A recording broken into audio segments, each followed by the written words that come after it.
ಕಥೆ ಯಮಲಾರ್ಜುನ ಮೌಲ್ಯ. Krishna liberates the twin trees. ಮರಗಳಾಗಿ ಶಾಪಿತರಾದ ದೇವಪುತ್ರರನ್ನು ಮುಕ್ತಿಗೊಳಿಸಿದ ಮಹತ್ವದ ಕತೆ. ಗೋಕುಲದಲ್ಲಿ ಕೃಷ್ಣನು ಹಾಲು ಕುಡಿದು ಮಲಗಿದ್ದ. ತಾಯಿ ಯಶೋದಾಳ ಕೈಗೆ ಇನ್ನೂ ಅನೇಕ ಕೆಲಸಗಳಿದ್ದವು. ಆದರೆ ಕೃಷ್ಣನು ಚುಂಚುಳ.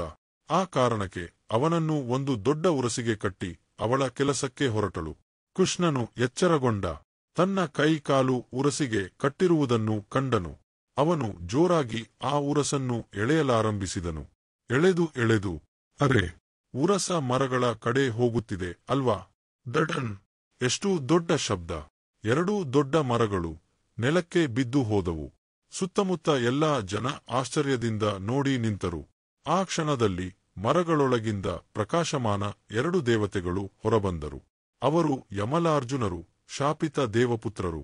ಅವರು ಕೈಮುಗಿದು ಹೇಳಿದರು, ಶ್ರೀಕೃಷ್ಣ, ನೀನು ನಮಗೆ ಮೋಕ್ಷ ಕೊಟ್ಟೆ.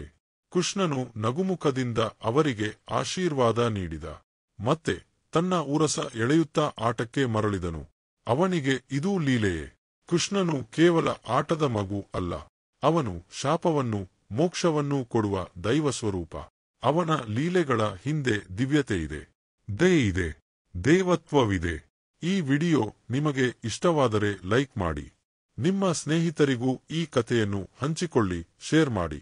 ಇದೇ ರೀತಿಯ ಸುಂದರ ಕಥೆಗಳಿಗಾಗಿ ಚಾನೆಲ್ಗೆ ಸಬ್ಸ್ಕ್ರೈಬ್ ಮಾಡಿಕೊಳ್ಳಿ. ಧನ್ಯವಾದಗಳು. Thank you.